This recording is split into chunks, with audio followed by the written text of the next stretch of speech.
All right, let's dive in. Today, we're going to tackle the German Bundestag. Yeah, their parliament. We've got this handbook. Kürschner's Politikkontakte. That's it, yeah. It's specifically for the 20th electoral term. It's packed with info on how it all works and who the players are. Basically, your shortcut to understanding the Bundestag. It's kind of like the DNA of German politics. You can't really get Germany without understanding the Bundestag. Yeah, it's like our decoder ring. Okay, so first off, how does the Bundestag even work? I mean, is it just a giant room where everyone just yells at each other?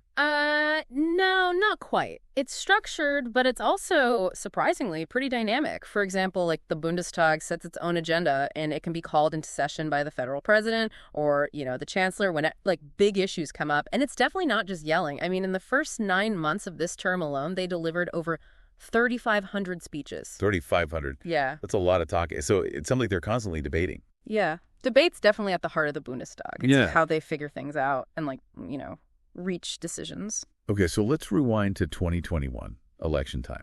This is when the 20th term began. The source material mentions like the SPD, the CDU, the Grünen, the FDP, the AfD, and Die Linke. What's the significance of all these different parties? So think of them as different voices in the national conversation. Each party has its own platform and priorities, and they have to work together or sometimes, against each other to get things done. To form a government, you need what they call a Kanzlermehrheit. That means at least 369 out of the 736 members have to agree on who the chancellor is going to be. So it's not just about winning the most votes overall. Right. It's about building alliances and forming coalitions that can command a majority in the Bundestag. In this case, it was the SPD, the Grünen, and the FDP that formed a coalition. Okay. After some pretty intense negotiations, we're talking 295 people involved. 295 people? Wow. That's a lot of cooks in the kitchen. Yeah. So what were the big issues that they were hashing out? Was there anything particularly controversial that almost derailed the whole thing? Well, remember, this was right after the election. Right. And during the, early stages of the war in Ukraine. So the stakes were really high. Chancellor Olaf Scholz, in his first speech after being elected, actually centered on this concept called Zeitenwende. Zeitenwende? Yeah, it means, turning point. Basically signaling a huge shift in Germany's foreign policy. A turning point.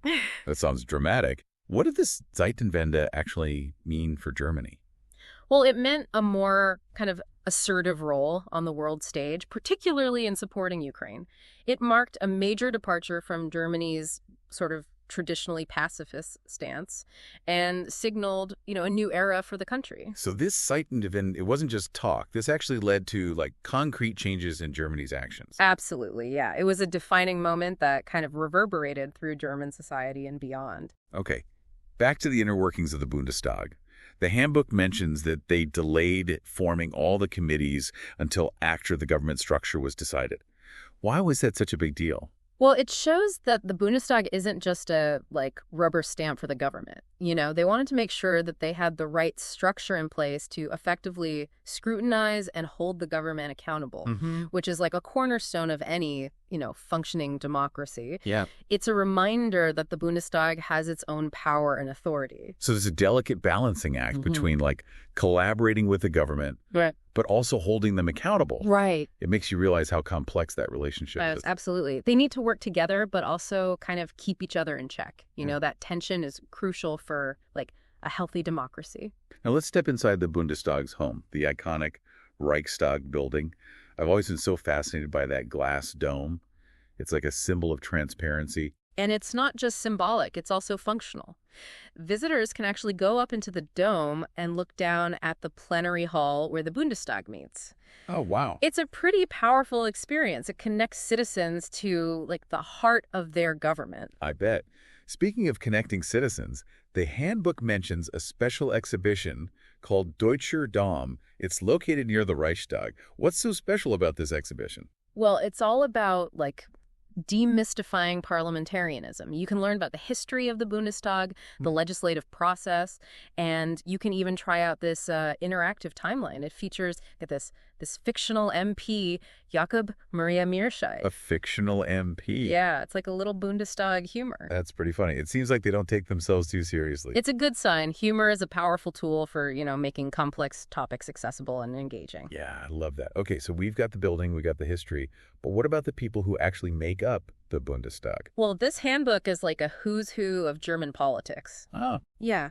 It contains detailed profiles of every single member, their background, expertise, even their hobbies. You really get a sense of the diversity of experiences and perspectives that are represented within the Bundestag. That's incredible. It's like a window into the lives of the people making these decisions. Yeah. I'm dying to know more about some of these individual members. Okay, well, let's start with a few examples. First, we have Stefan Albani from the CDU, a physicist with a passion for healthcare, particularly the fight against tuberculosis. He's even co-chair of the European TB Caucus, which is this group dedicated to eradicating the disease. Wow, a physicist fighting tuberculosis. Yeah. That's not something you hear every day. It's fascinating how people bring their unique skills and passions to the world of politics. Exactly. And then we have Tobias Bascherl, a young Green Party politician with a background in local politics and, wait for it, festival organization. Festival organization. Yeah. That's a unique skill set. I wonder if, what kind of festivals he organized, maybe something eco-friendly and politically charged. Perhaps. He's also served as a city councilor and seems, very connected to his local community. It shows that experience in local politics can be a stepping stone to, the national stage. It makes you wonder if, organizing a successful festival requires similar skills to navigating, the complexities of politics. Right. Maybe it's all about, bringing people together, managing logistics, and keeping everyone happy. I like that analogy. Yeah. Okay, who else do we have in this Bundestag lineup? Okay, next up is Carolyn Bachmann from the AfD, a financial expert who, interestingly enough, is also a strong advocate for renewable energy. Wait, isn't the AfD typically skeptical of renewable energy? That's what makes her so interesting. It's a reminder that individuals within a party can, hold diverse viewpoints and, challenge their own party line. It's a good reminder that there's always more to the story than the headlines. Right. We've got a physicist, we've got a festival organizer, we've got a financial expert championing green energy. Who else stands out? Let's meet Nezahat Baradari from the SPD. She's a pediatrician and has dedicated her career to fighting for children's rights and the needs of migrant communities. A pediatrician in Parliament? That's fantastic. Yeah. Someone who understands the needs of children firsthand. I bet she brings a very unique perspective to policy discussions. Absolutely. Her expertise and advocacy are invaluable, especially when it comes to, issues like healthcare and education. And finally, let's introduce Nicole Bauer from the FDP. She's an engineer who studied all over the world, Oxford, Boston, Shanghai. Talk about a global perspective. She's a great example of how international experience can kind of shape a politician's worldview. Her work at BMW also gives her a deep understanding of the German economy, which is, crucial in today's interconnected world. It's amazing how diverse the backgrounds of these Bundestag members are. It really feels like a microcosm of German society itself. Exactly. It speaks to the strength of, a democracy that can represent such a wide range of experiences and viewpoints. Well, we've met the players, we've explored the building, we've even uncovered a fictional MP. Now I'm curious to understand how this whole legislative process actually works. How do ideas become laws in this intricate system? That's where things get really interesting. In the next part of our deep dive, we'll follow the path of a potential law from its initial spark to its final realization, exploring the kind of twists and turns of the German legislative labyrinth. Stay tuned. So we've met some of the key players, right, in the Bundestag? Right. But how do they actually get down to business? How do they make laws? Yeah. It seems like it would just be chaos with so many different, parties and opinions all trying to work together. It's definitely, it's a complex process, but there's a method to the madness. Right. And luckily, our trusty handbook, Yeah. Kürschner's Politikkontrakte, actually provides a really helpful flowchart that kind of lays it all out. Flowcharts, the savior of anyone trying to understand complicated systems. Right. So walk me through it. Where does a potential law, even begin? Okay, so it all starts with what they call an initiative. Okay. And this could come from various sources, like the government, the Bundestag itself, or even the Bundesrat, which, represents Germany's federal states. Yeah. Basically, anyone with a good idea can can propose a law. So it's a very democratic process from the get-go. Right. But what happens next? Yes. Does, like, the entire Bundestag just gather in a giant room and just debate every single proposal? Not exactly. That's where the committees come in. The Bundestag Council, which is kind of like a steering committee, they decide which specialized committee will handle each proposed law or bill, as they call it at this stage. Okay. So, like sending a bill to the Finance Committee if it's about taxes, Right. or to the Health Committee if it's about healthcare. Yeah, makes sense. Exactly. So each committee has, members with expertise in that specific area, and they really dig into the details of the bill. They analyze its potential impact, and they even hold public hearings to gather different perspectives. So it sounds like a very thorough process. Yeah, it is. So what happens after the committee's, finished dissecting the bill? Okay, so they prepare a report Right. with their recommendations, and they send it back to the Bundestag Council. Okay. And this report basically says, hey, we think this bill's worth pursuing, or, we think this bill needs some major revisions, or even this bill's a terrible idea, scrap it. So it's like a quality control checkpoint before the whole Bundestag even gets involved. Exactly, yeah. But even if the committee gives a thumbs up, it still has to go through the full Bundestag, right? You got it. The bill then goes through 3 readings in what they call the plenary session, which is where all the members of the Bundestag come together to debate it and vote on it. 3 readings? 3 readings, yeah. That seems like a lot. Why do they need to read it 3 times? It's all about ensuring careful consideration and allowing for multiple opportunities for debate and, amendments. So the first reading is kind of like an introduction where they discuss the general principles. The second reading is where things get, more granular. Okay. Members are proposing amendments and really digging into the details. Right. And then the third reading is just a final vote on the bill as a whole. So it's a chance to really refine and improve the bill along the way. Exactly. To make sure it's the best possible version. Right. Before it actually becomes law. Exactly. Okay. So, but even after the Bundestag approves a bill. Right. It's not over yet. No, it's not over yet. Okay. The bill then goes to the Bundesrat, which, remember, represents the interest of Germany's 16 federal states. Oh, right. So it's a second layer of checks and balances, making sure the states have a say in national legislation. Right. So the Bundesrat can either approve of the bill or they can raise objections. And if they have concerns, then a special mediation committee is formed to try and iron things out. It's like a diplomatic mission. Right. To find a compromise that works for both the Bundestag and the Bundesrat. And if they can reach an agreement, then finally the bill goes to the federal president for their signature, which officially makes it a law. So it's a long and winding road It is. for a bill to become law. Yes, it is. But it sounds like a very thorough process that ensures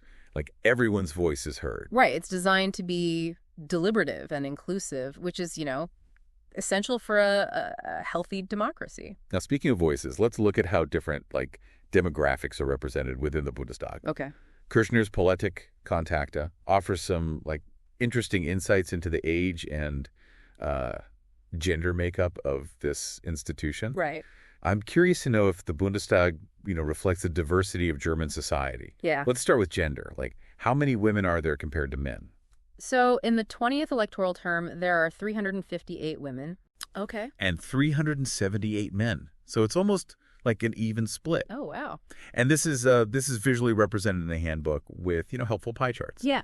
And if you look at the pie charts for each individual party, right, you can see some interesting trends. Oh, I love a good pie chart. Yeah. So which party has the biggest slice for women? The Green Party actually boasts the largest proportion of women, which, aligns with their strong emphasis on gender equality. Right. In contrast, the AfD's pie chart reveals a much smaller slice for women.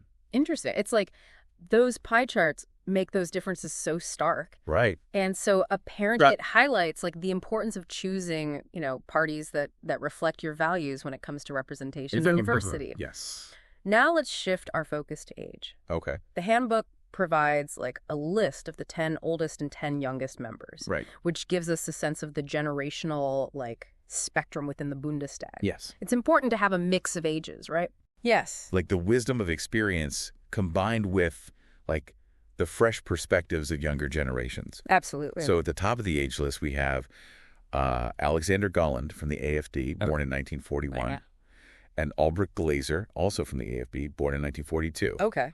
So these individuals bring a wealth of like historical perspective to the table. Right. They've lived through so much change and upheaval. It must be so fascinating to hear like their insights on contemporary issues. Absolutely. What about the younger end of the spectrum? Okay, so the youngest member is Emily Vance from the SPD, born in 2000. Wow. A true representative of Gen Z. Yeah. Right behind her is Amelia Johanna Fester from the Green Party, born in 1998. So these younger members bring like a fresh energy and a focus on issues like climate change and social justice. Absolutely. It's inspiring to see young people actively engaged in like shaping the future of their country. It gives you hope that the next generation is ready to, tackle the challenges ahead. Yeah. Now, beyond age and gender, this handbook goes like even deeper. Okay. Providing, detailed profiles of each member, including their educational backgrounds, professional experience, and even their family lives. It's like getting to know like the people behind the politics, understanding their like motivations and the paths that led them to the Bundestag. Exactly. It humanizes these figures and allows us to like see them as individuals with a diverse range of experiences. Mm-hmm. So, for example, we already mentioned Stefan Albani, the physicist who's also a champion in the fight against tuberculosis. Yeah. His profile goes like deeper, revealing that he actually spent a significant part of his career in the hearing healthcare industry. So he brings not only scientific knowledge, but also practical experience in healthcare. Exactly. To his role in Parliament. And remember, Tobias Bauerbel, our festival organizer turned politician. His profile dives into his, academic background in political science and media studies, as well as his experience as a city councilor. So it's a reminder that there are like many paths to political engagement. It seems like a lot of Bundestag members have experience in local politics before moving to like the national stage. It's a valuable training ground, allowing them to, connect with their communities and learn the ropes of governance. Right. Okay, let's move on to Carolyn Bachmann, the financial expert from the AFD. Yeah. We already touched on her surprising advocacy for renewable energy. Right. Her profile reveals that she actually worked in the financing and marketing of renewable energy projects before entering politics. So it shows that people can evolve and change their perspectives based on like their experiences. Yeah. It also highlights the complexities of like individual beliefs even within a political party. It's a good reminder not to like make assumptions about people based on, their party affiliation. Now, what about Nezahat Baradari, the pediatrician? Her profile must be fascinating. It is. It highlights her extensive work as an advocate for children's rights and the needs of migrant communities. She served as the chairwoman of the SPD's Migration and Diversity Working Group and even as vice president of the German Child Protection Association. Wow, she's clearly dedicated to like making a difference in the lives of vulnerable children. Absolutely. I bet she's like a powerful voice within the Bundestag. Absolutely. On issues like healthcare and social welfare. Right. And finally, let's revisit Nicole Bauer, the engineer with the global perspective. Right. Her profile details her studies at Oxford, Boston, and Shanghai. Wow. As well as her work experience at BMW. It's incredible how much she's accomplished in her life. It is. I bet those experiences really inform her approach to politics, particularly in areas like international relations and economic development. It's amazing to see how much we can learn about these individuals just by like delving into their profile. Right. Kürschner's Politik Kontakte truly is a treasure trove of information. It is. But now I'm wondering about the personal lives of these Bundestag members. Yeah. Do they have families, hobbies? Like, how do they balance their demanding, like, political careers with the rest of their lives? That's a great question, and luckily this handbook provides some insights into that as well. In the next part of our deep dive, we'll explore the personal side of the Bundestag, uncovering like fascinating details about their families, backgrounds, and the things that make them tick. Okay. Stay tuned. Welcome back to our deep dive into the German Bundestag. In the previous parts, we've explored the structure, met some fascinating members, and even learned how laws are made. Right. But what about the people behind the politics? Yeah, it's easy to forget that, politicians have lives outside of Parliament. Right. They have families, hobbies, personal stories that shape who they are. Exactly. So it's like that saying, politicians are people too. So let's lift the curtain a little bit and get a glimpse into their personal lives. Yeah. Our trusty handbook, Kürschner's Politik Contactor, actually includes some interesting statistics about the Bundestag members' families. It does. It reveals things like, their marital status, how many children they have. This information kind of helps us understand the diverse family structures represented within the Bundestag. So spill the beans. Mm-hmm. What kind of families do these Bundestag members have? Are we talking big families, small families, like a mix of everything? It's definitely a mix. A significant number of members, 85 to be exact, are married with one child. Okay. But the most common family size is actually 2 children. 157 members fall into that category. Yeah, that makes sense. 2 children seems to be like the average for many families. Exactly. But what about larger families? Are there any like Bundestag members with a full house? Absolutely. 77 members are married with 3 children, and it goes up from there. 21 members have 4, and a handful even have 5. That's a lot of kids running around. Yeah. It's heartwarming to see that so many members are like balancing, the demands of political life. Yeah. With raising a family. Right. It shows you don't have to choose one or the other. It's a testament to their dedication, to both public service and family life. Yeah. And, it's not just traditional families represented in the Bundestag. There are also members who are widowed, divorced, and in partnerships. Right. Reflecting the kind of diversity of family structures in modern German society. Yeah. It's important for the Bundestag to reflect the people that it represents. Absolutely. And all their complexity and diversity. Now, beyond family, I'm curious about their backgrounds. What did they do before entering politics? Did they all study law or political science? Not at all. Kürschner's Politik Contactor reveals this fascinating range of educational and professional backgrounds. We've got lawyers, doctors, teachers, scientists, entrepreneurs, and even a few artists thrown into the mix. It's like a talent show for the nation. Yeah. It makes you realize that there are so many paths, to a career in politics. It's not just for those who studied, politics in university. Absolutely, yeah. Life experience and diverse perspectives are valuable assets in the world of politics. It allows for a broader range of viewpoints and expertise when tackling, complex issues. It makes you wonder what kind of interesting dinner table conversations these Bundestag members must have. Right. So we've explored the inner workings of the Bundestag, from its structure to its legislative process. Right. We've met fascinating members with diverse backgrounds and experiences. Right. And even gotten a glimpse into their personal lives. It's been quite a journey. We've uncovered a wealth of information about this, vital institution, but there's always more to learn. Exactly.